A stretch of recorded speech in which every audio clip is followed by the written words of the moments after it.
안녕하세요. 나이들매 품격입니다. 혹시 요즘 이런 생각 해보신 적 있으신가요? 지금까지는 열심히 살아왔는데, 앞으로 남은 시간은 어떻게 보내야 할까? 저도 그런 생각을 종종 합니다. 특히 밤에 잠들기 전 하루를 돌아보면서 말이죠. 내가 잘 살아온 걸까? 다른 사람들은 어떻게 사는 걸까? 이런 고민 당연합니다. 65세를 넘어서면서 누구나 한 번쯤 자신의 인생을 돌아보게 되거든요. 그런데 여러분, 알고 계시나요? 65세부터 75세까지 이 10년이 여러분의 노후 30년을 결정한다는 사실을요.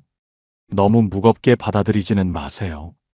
오늘 제가 말씀드릴 6가지 중에서 3가지만 있어도 충분합니다. 그리고 놀라실 겁니다. 가장 중요한 것은 돈도 건강도 아닌 전혀 다른 것이었거든요. 지금부터 65세 이후 마음 편한 삶을 위해 필요한 6가지 기준을 함께 살펴보겠습니다. 이 시간을 끝까지 함께 해주시면 분명히 마음이 한결 가벼워지실 겁니다. 영상 시작 전 구독과 좋아요 버튼 꾹 눌러주시고 알림 설정까지 해주시면 더 좋은 내용으로 찾아뵙겠습니다. 자, 그럼 시작해볼까요? 70세 이후 이 6가지를 가지고 있다면 당신은 정말 인생을 잘 살아오신 분입니다. 첫 번째, 아플 때 진심으로 걱정해주는 단 한 사람. 여러분도 한번 생각해보세요. 지금 갑자기 아프시거나 어려운 일이 생겼을 때 진심으로 걱정해줄 한 사람이 떠오르시나요? 자녀든, 친구든, 이웃이든 상관없습니다. 그 한 사람의 얼굴이 떠올랐다면 여러분은 이미 인생에서 가장 소중한 것을 가지고 계신 겁니다. 부산 연제구에 사시는 66세 김순자 할머니에게는 그런 분이 계셨습니다. 작년 11월 어느 추운 새벽이었어요. 갑자기 어지러워서 화장실에 가다가 쓰러졌죠.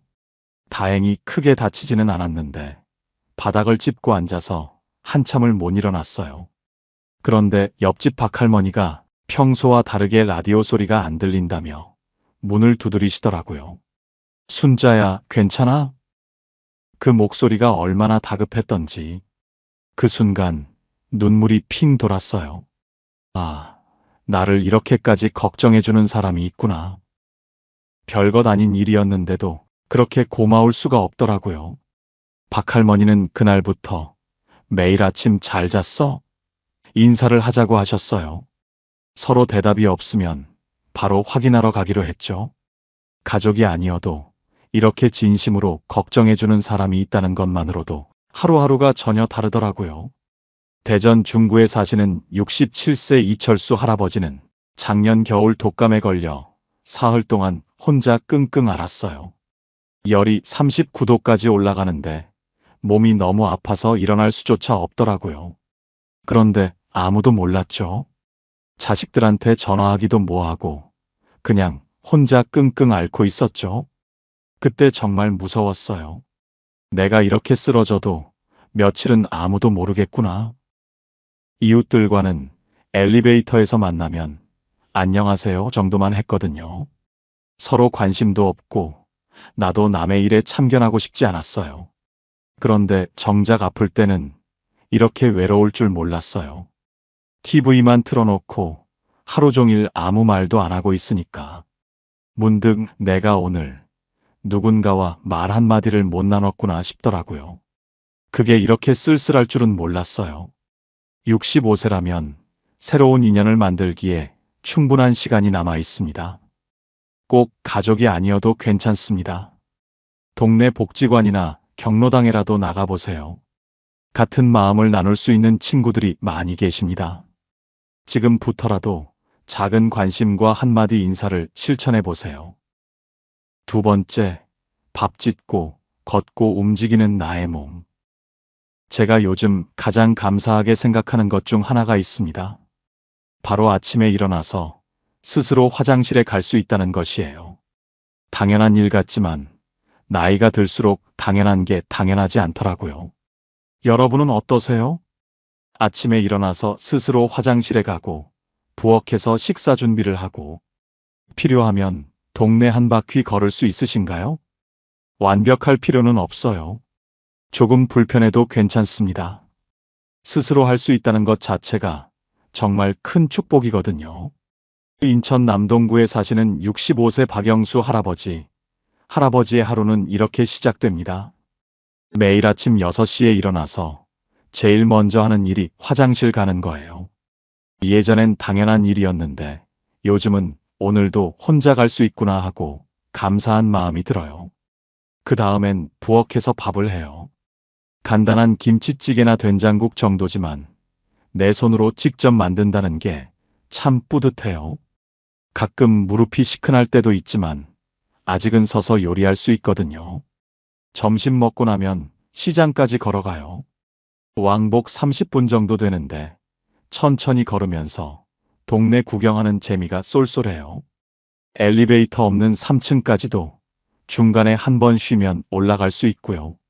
손자가 할아버지, 같이 산책해요 하면 정말 기분이 좋아요. 아직은 손자 걸음에 맞춰줄 수 있거든요. 친구들 중에는 휠체어 타는 사람도 있고 지팡이 없으면 못 걷는 사람도 있어요. 그런 걸 보면 내가 정말 복받았다 싶어요. 영수 할아버지는 혼자서 모든 걸 할 수 있다는 게 이렇게 고마운 줄 몰랐어요. 이게 바로 진짜 자유구나 싶다고 하시더라고요. 건강한 몸으로 스스로 움직일 수 있다는 것, 이것이야말로 65세 이후 가장 소중한 자산입니다. 지금 조금씩 변화를 느끼시더라도 포기하지 마세요. 지금이 건강을 지킬 수 있는 소중한 시간입니다. 반대로 64세 정미경 할머니, 수원 영통구에 사시는 분 이야기입니다. 2년 전만 해도 2층까지 뛰어 올라갔거든요. 그런데 요즘은 계단 오를 때 중간에 한 번은 쉬어야 해요. 숨이 차고 무릎이 아파서요. 어느 날 마트에서 5kg 쌀포대를 들고 나오는데 예전엔 아무렇지도 않았던 무게가 이렇게 무거울 줄 몰랐어요. 집까지 가는 동안 3번이나 쉬었죠. 그때 정말 서글펐어요. 아, 이제 나이가 드는구나. 아침에 일어날 때도 예전처럼 벌떡 일어나지지 않아요. 허리가 아파서 천천히 일어나야 하고 화장실 갈 때도 벽을 짚고 가게 되더라고요. 그럴 때면 마음이 착잡해져요. 하지만 미경 할머니는 요즘 마음을 다시 다잡으셨어요. 그래도 아직은 혼자 다 할 수 있잖아. 감사하자. 그래서 매일 30분씩 걷기로 하셨다고 해요. 동네 한 바퀴만이라도요. 건강한 사람들 보면 다들 꾸준히 운동하더라고요. 지금부터라도 시작하면 10년 후가 달라집니다. 세 번째, 매달 걱정 없이 쓸 수 있는 기본 생활비. 솔직히 말씀드리겠습니다. 돈 이야기를 꺼내는 게 조심스럽긴 하지만 현실을 외면할 수는 없잖아요. 여러분은 어떠세요? 매달 들어오는 연금이나 저축으로 기본적인 생활비 걱정 없이 지낼 수 있으신가요? 꼭 많은 돈일 필요는 없어요. 중요한 건 걱정 없이 살 수 있느냐입니다. 광주 서구에 사시는 송기남 할아버지는 올해로 68세세요. 할아버지는 공무원으로 30년 일하면서 성실하게 연금을 준비했습니다. 매달 230만 원 정도 들어와요. 공무원 연금 180만 원에 개인 연금 50만 원이거든요. 처음엔 이 돈으로 부족하지 않을까 걱정했는데 막상 살아보니 딱 맞아떨어지더라고요. 기본 생활비로 150만 원, 병원비 30만 원, 용돈 50만 원으로 계산해 보니까 딱 맞더라고요. 무엇보다 마음이 편해요. 가끔 손자들 용돈도 줄 수 있고 자식들한테 돈 달라 소리 안 해도 되니까요. 친구들과 만나서 밥 먹을 때도 눈치 안 보고 계산할 수 있고요. 작년에 아내가 수술했을 때도 큰 걱정 없이 병원비를 낼 수 있었어요. 그때 정말 감사했죠. 그래도 이 정도는 준비해뒀구나 하면서요. 기남 할아버지는 친구들 중에는 매달 자식들한테 손 벌리는 사람도 있어요. 그런 걸 보면 내가 정말 감사하죠. 많지는 않아도 걱정 없이 산다는 게 이렇게 평안한 줄 몰랐어요 라고 하시더라고요. 하지만 모든 분이 이런 상황은 아니죠. 창원 마산화 포구에 사시는 72세 한영희 할머니는 평생 식당 일을 하면서 하루하루 살기 바빴어요. 연금 준비는 생각할 여유가 없었죠. 지금 받는 건 국민연금 85만 원에 기초연금 32만 원, 합쳐서 117만 원이에요. 월세가 50만 원이라 생활비로는 67만 원밖에 안 남아요. 전기료, 가스료, 핸드폰 요금 내고 나면 식비로 쓸 돈이 얼마 없어요. 김치도 아껴 먹고 고기는 한 달에 한 번 정도만 사요. 병원 가는 것도 돈이 아까워서 자꾸 미루게 되더라고요. 무릎이 아픈데도 참을만 하니까 하면서 안 가다가 나중에는 더 아파져서 더 많은 돈이 들었어요. 자식들이 가끔 50만 원씩 보내주는데 그럴 때마다 미안하고 죄송해요. 내가 좀 더 준비했어야 했는데 하는 후회가 밀려와요. 특히 밤에 잠들기 전에 그런 생각이 많이 나요. 하지만 영희 할머니는 포기하지 않으셨어요. 요즘은 복지관에서 소개받은 노인 일자리 사업에 참여하고 계세요. 한 달에 50만 원 정도 벌지만 큰 도움이 된다고 해요. 절약하면서 살 수 있고 건강만 하면 되죠. 작은 수입이라도 스스로 만들어가는 것. 그것이 진정한 경제적 독립의 시작입니다. 여러분, 잠깐 멈춰서 생각해 보세요. 지금까지 세 가지를 확인해 보셨는데 어떠세요? 진심으로 걱정해주는 단 한 사람이 있고, 밥 짓고 걷고 움직일 수 있는 건강한 내 몸이 있고, 매달 걱정 없이 쓸 수 있는 기본 생활비가 있다면 여러분은 이미 충분히 잘 살고 계시는 겁니다. 이 세 가지만 있어도 70세 이후가 두렵지 않아요. 하지만 여기서 끝이 아닙니다. 이제부터 말씀드릴 세 가지까지 더해진다면 모든 사람이 부러워할 품격 있는 노년을 보내실 수 있어요. 그럼 네 번째부터 함께 살펴볼까요? 네 번째, 아무도 쫓아낼 수 없는 나만의 안식처. 제가 가끔 친구들과 이런 이야기를 합니다. 집이 있다는 게 이렇게 중요한 줄 몰랐다. 여러분은 어떠세요? 내 이름으로 된 집 한 채가 있으신가요? 크기는 상관없어요. 아파트든 주택이든 심지어 작은 원룸이라도 내 이름으로 된 집이 있다면 그것만으로도 엄청난 의미입니다. 서울 강서구에 사시는 69세 최동철 할아버지는 이 집에서 30년을 살았어요. 신혼 때 대출받아서 산 30평짜리 아파트였는데 그때는 정말 무리였거든요. 월급의 절반이 대출 이자였으니까요. 아내가 이렇게 살면 언제 빚을 다 갚지? 하면서 걱정했던 기억이 나요. 그때는 정말 힘들었어요. 자식들 기저귀 살 돈도 아껴가면서 대출금을 갚았죠. 하지만 지금 생각해보면 그게 정말 잘한 일이었어요. 집값도 많이 올라서 지금은 8억 정도 되거든요. 혹시 큰 돈이 필요하면 주택연금도 받을 수 있고요. 무엇보다 내 집이라는 게 이렇게 든든할 줄 몰랐어요. 아무도 나가라고 할 수 없고 내 마음대로 꾸밀 수 있어요. 벽에 못을 박아도 되고 마루에 기름이 떨어져도 상관없어요. 이게 진짜 자유죠. 친구 중에는 집주인 눈치 보면서 전전긍긍하는 사람도 있어요. 임대료 올려달라고 하면 어떻게 하지? 하면서 늘 불안해하더라고요. 그런 걸 보면 정말 감사해요. 최근에는 주택연금도 받기 시작했어요. 집을 담보로 매월 120만 원씩 받고 있거든요. 죽을 때까지 이 집에서 살면서 용돈까지 받는 거죠. 그때 힘들어도 집을 산 게 인생 최고의 선택이었어요. 동철 할아버지의 말씀입니다. 하지만 모든 분이 이런 상황은 아니죠. 안양에 사시는 68세 김영관 할아버지는 평생 전세로만 살았어요. 젊었을 때는 집값이 너무 비싸다. 언젠가는 떨어질 것이다. 이런 생각만 했거든요. 그런데 작년에 큰 문제가 생겼어요. 20년 동안 살던 집 주인이 갑자기 전세를 월세로 바꾸자고 하더라고요. 월 120만 원이라는데 우리 연금으로는 감당이 안 되죠.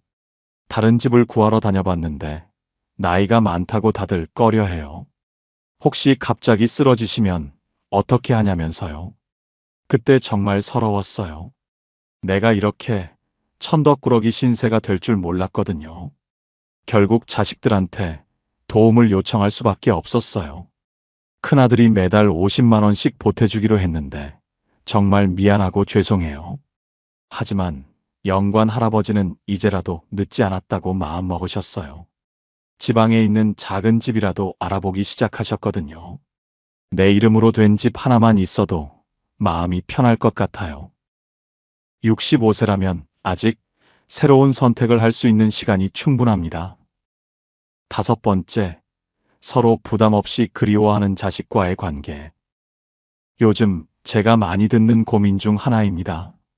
자식들과 어떤 관계를 유지해야 할까요? 정답은 없다고 생각해요. 하지만 이것만은 확실합니다. 자녀들과 서로 부담 주지 않으면서도 따뜻한 관계를 유지할 수 있다면 그것만으로도 큰 축복이에요. 요즘은 자녀와 꼭 가까이 살 필요가 없어요. 오히려 적당한 거리를 두면서도 마음은 가까운 관계. 이것이야말로 현대의 가장 아름다운 가족 관계입니다. 대구 수성구에 사시는 이순옥 67세 할머니. 아들은 부산에, 딸은 서울에 살아요. 처음엔 정말 섭섭했어요. 왜 멀리 가려고 하냐, 가까이 살면 안 되냐 하면서 많이 서운해했거든요. 특히 첫째 아들이 부산으로 발령났을 때는 정말 울었어요. 엄마 혼자 두고 어떻게 가냐고 했는데. 그런데 지금은 이게 더 좋은 것 같아요. 매주 화상 통화하고 한 달에 한 번씩 번갈아서 와요. 만날 때마다 정말 반가워요. 헤어질 때도 아쉽지만 서로 부담스럽지 않거든요. 며느리도 편해해요. 시어머니 눈치 안 보고 자기 생활할 수 있으니까요. 예전에는 며느리가 시어머니 안 모신다고 생각했는데 지금은 이해해요. 며느리도 자기 인생이 있잖아요. 가장 좋은 건 만날 때마다 서로 그리워한다는 거예요. 가까이 살면서 매일 보면 사소한 것 때문에 갈등이 생기잖아요. 하지만 멀리 살면서 가끔 만나니까 서로 더 소중해져요. 아들이 엄마 보고 싶었어요 하면서 안아줄 때 그 마음이 진짜 느껴져요. 가까이 살면서 갈등하는 것보다 멀리 살면서 그리워하는 게 훨씬 더 아름다운 것 같아요. 순옥 할머니의 말씀입니다. 현대적 가족 관계는 거리가 아니라 마음으로 만들어집니다. 윤석현 할아버지 68세 부산 부산진구에 사시는 분 이야기입니다. 큰아들 집에서 산 지 3년 됐어요.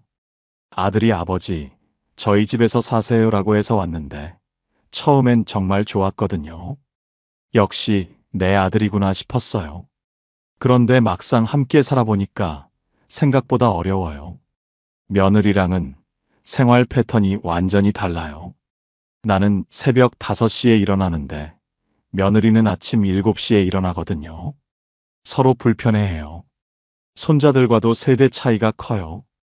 TV 볼륨 하나도 할아버지 너무 커요 하고 라디오 들으면 시끄러워요 하고 아들 집에 있는데도 눈치를 봐야 해요. 제일 힘든 건 며느리 눈치예요.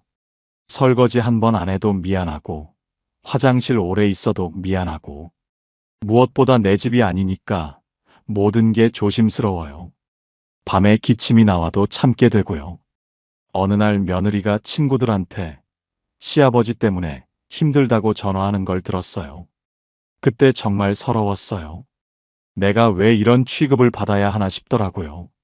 가족이라고 해서 무조건 같이 사는 게 좋은 건 아니구나 싶었어요. 석현 할아버지는 그 후 마음을 정리하셨어요. 동네의 작은 원룸을 알아보기 시작하셨거든요. 6번째, 이 정도면 충분히 잘 살았다는 마음. 마지막으로 가장 중요한 이야기를 하려고 합니다. 제가 요즘 가장 많이 생각하는 것 중 하나예요. 과연 나는 잘 살고 있는 걸까? 여러분도 이런 생각 해보신 적 있으시죠? 지금까지의 인생을 돌아보시면서 충분히 살았다는 만족감을 느끼시나요? 완벽하지 않았을 수도 있고 실수도 많았을 수도 있습니다. 하지만 전체적으로 나름대로 최선을 다했다는 만족감을 느끼실 수 있다면 여러분은 진정으로 성공한 인생을 사신 겁니다. 전주 덕진구에 사시는 71세 조남수 할아버지는 이렇게 말씀하세요. 특별히 대단한 건 없었어요. 공장에서 30년 일하고 아이들 대학까지 보내고 아내와 금실 좋게 지내다가 5년 전에 보내드렸죠. 젊었을 때는 늘 남과 비교했어요. 저 집은 차도 바뀌었는데 우리는 언제 바꾸나. 옆집은 해외여행 간다는데 우리는 언제나 하면서요. 그때는 항상 부족한 것만 보였거든요. 하지만 지금은 다른 생각이 들어요. 거창하지 않지만 최선을 다했거든요. 밤새 야근해서 벌어온 돈으로 아이들 학비 냈고 아내 아플 때 간병도 했고요. 5년 전 아내가 암 선고를 받았을 때 마지막 1년을 정말 열심히 간병했어요. 매일 병원에서 밤을 새우면서요. 아내가 마지막에 고생 많이 했어요 하면서 제 손을 꼭 잡아주더라고요. 이제는 이만하면 충분히 살았다는 마음이 들어요. 더 이상 무언가를 증명하려 하지 않아요. 지금이 편해요. 아침에 일어나서 커피 한 잔 마시고 신문 보고 동네 한 바퀴 돌고 이런 일상이 참 좋아요. 친구들과 만나서 옛날 이야기할 때도 후회보다는 감사한 마음이 더 커요. 그때 참 열심히 살았지. 우리 모두 고생 많이 했지 하면서 말이에요. 완벽하지 않았어도 최선을 다했다면 그것으로 충분해요. 남수 할아버지의 말씀입니다. 인생의 가치는 성공의 크기가 아니라 최선을 다한 마음에 있습니다. 울산 남구에 사시는 69세 박완수 할아버지는 사업을 3번 했는데 다 실패했어요. 첫 번째는 치킨집, 두 번째는 분식점, 세 번째는 철물점. 하나도 성공 못했거든요. 가족들에게도 정말 고생을 시켰어요. 특히 둘째 아들 대학 등록금을 못 해준 게 지금도 마음에 걸려요. 그 아이가 작은 목소리고 아버지 괜찮아요. 하던 모습이 잊혀지지 않아요. 밤에 잠들기 전에 자꾸 그런 생각이 들어요. 그때 다른 선택을 했다면 어땠을까? 좀 더 신중했다면 하면서요. 친구들은 성공한 것 같은데 나만 이 모양이라고 생각하면 잠이 안 와요. 아내도 말년에 고생했어요. 사업 실패하고 빚 때문에 집까지 넘어가서 전세로 옮겨 다녀야 했거든요. 아내가 한 번도 원망하지 않았는데 그게 더 미안했어요. 그런데 작년에 아들이 결혼하면서 하는 말이 아버지 덕분에 저희가 더 단단해진 것 같아요 라고 하더라고요. 실패를 두려워하지 않는 용기를 배웠어요. 그 말을 듣고 조금은 마음이 편해졌어요. 완수 할아버지는 요즘 생각을 바꾸려고 노력하고 계세요. 그래도 자식들이 잘 커준 것만으로도 감사하자고요. 여러분, 지금까지 6가지 기준을 모두 살펴봤습니다. 첫째, 아플 때 진심으로 걱정해주는 단 한 사람.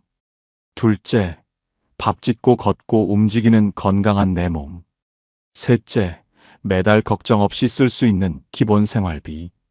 넷째, 아무도 쫓아낼 수 없는 나만의 안식처. 다섯째, 서로 부담 없이 그리워하는 자식과의 관계.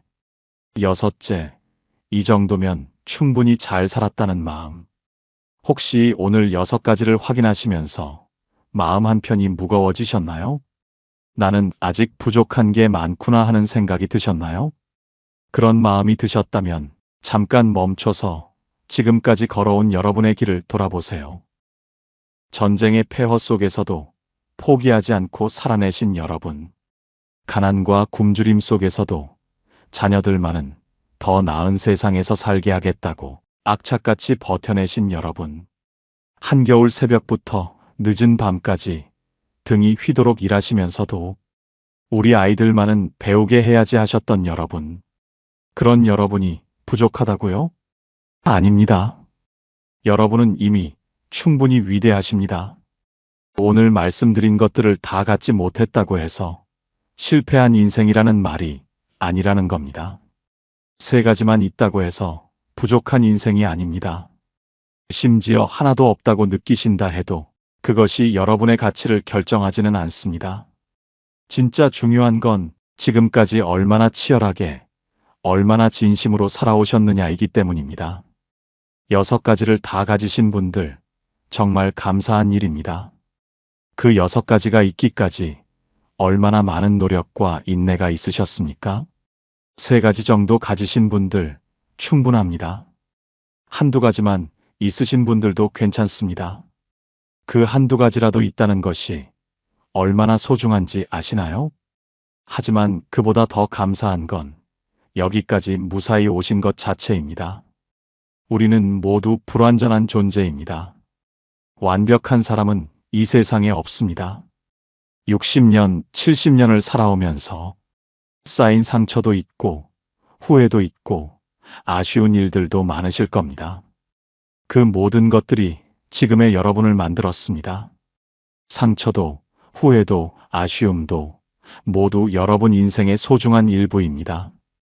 중요한 건 완벽함이 아니라 지금 이 순간을 살아가고 있다는 그 자체입니다. 여러분은 충분히 잘 살아오셨습니다. 여러분은 충분히 소중한 존재입니다.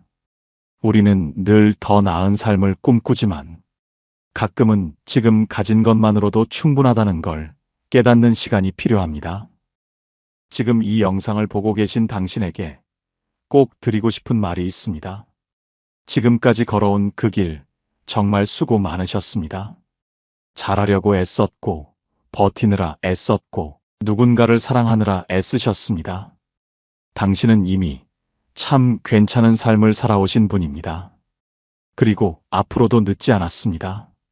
지금부터 단 1가지라도 다시 시작해 보셔도 좋습니다. 마지막으로 이 말을 기억해 주세요. 삶은 비교가 아니라 기억입니다. 당신이 만든 기억들이, 그 추억들이 당신의 삶을 더 깊고 아름답게 해줄 겁니다.